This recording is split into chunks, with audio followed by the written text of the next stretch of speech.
Salut à tous, bienvenue sur ma chaîne Nideux en Chine. Comme vous le savez peut-être déjà, ça fait 8 ans maintenant que je fais des allers-retours entre la France et la Chine.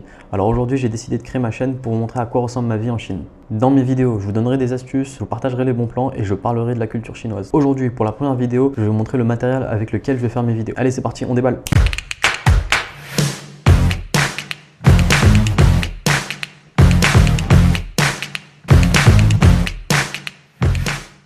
On commence avec les lunettes intelligentes de Xiaomi. Le produit existe en 3 modèles. Un modèle avec des verres transparents, c'est celui que j'ai pris. Un modèle avec des verres teintés et un modèle avec des verres teintés qui peuvent changer de couleur. Le produit est livré avec un chargeur. On a une boîte en cuir avec qui est plutôt de bonne qualité, elle est plutôt agréable au toucher.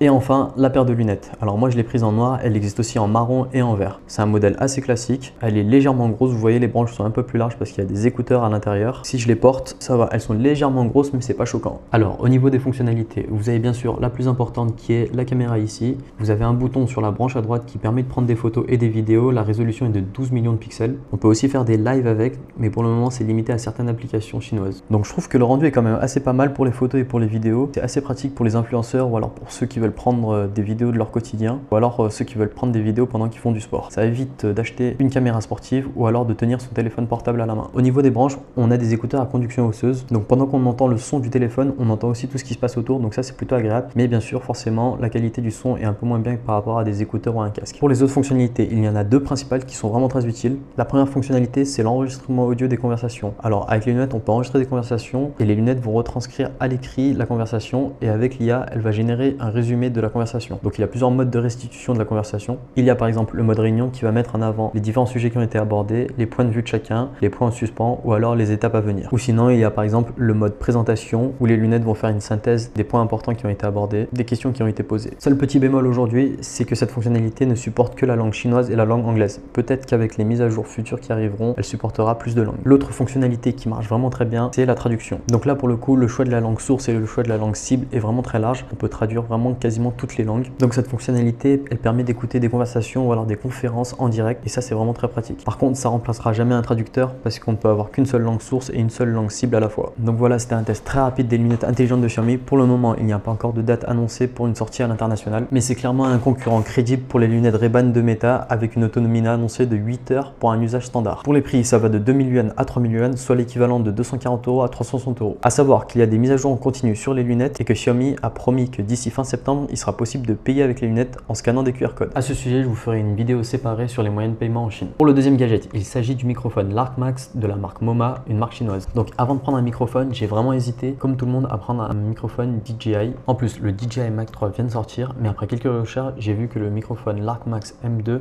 était vraiment une alternative sérieuse. Alors, les deux raisons qui m'ont poussé à prendre le microphone Lark Max plutôt que le microphone DJI. Tout d'abord, on a une fonctionnalité qu'on ne retrouve pas sur les microphones DJI, c'est l'écoute en direct de l'enregistrement. Donc quand vous enregistrez avec le microphone, vous ne savez pas si le son a bien été enregistré, s'il y a le niveau de qualité attendu. Avec cette fonctionnalité, vous avez une paire d'écouteurs qui est fournie avec et vous pouvez écouter en direct la qualité de l'enregistrement. Donc ça, c'est une fonction très utile. Ça vous permet d'arrêter l'enregistrement dès que vous remarquez qu'il y a un problème sur le son. C'est particulièrement pratique pour ceux qui filment d'une manière un peu plus professionnelle. La deuxième raison pour laquelle j'ai pris le microphone Lark Max M2, c'est bien sûr le prix. Donc pour le kit avec les écouteurs pour écouter en direct, on est à peu près sur 1800 yuan, soit l'équivalent d'à peu près 220 €. Chez DJI, on est plus sur 2200 yuan, soit l'équivalent d'à peu près 265 € pour seulement 2 micros. Donc là, je me suis mis dehors, on va faire un petit test. Je vais activer le réducteur de bruit. Voilà, je viens d'activer le réducteur de bruit. Normalement, la qualité du son devrait être un peu meilleure. Donc voilà, c'est terminé pour la vidéo d'aujourd'hui. J'espère que vous avez apprécié. Si vous planifiez d'aller en Chine pour le travail ou pour le loisir, ou alors que tout simplement vous êtes intéressé par la culture chinoise, n'hésitez pas à liker et à vous abonner. Il y aura plein de nouvelles vidéos à venir. À bientôt.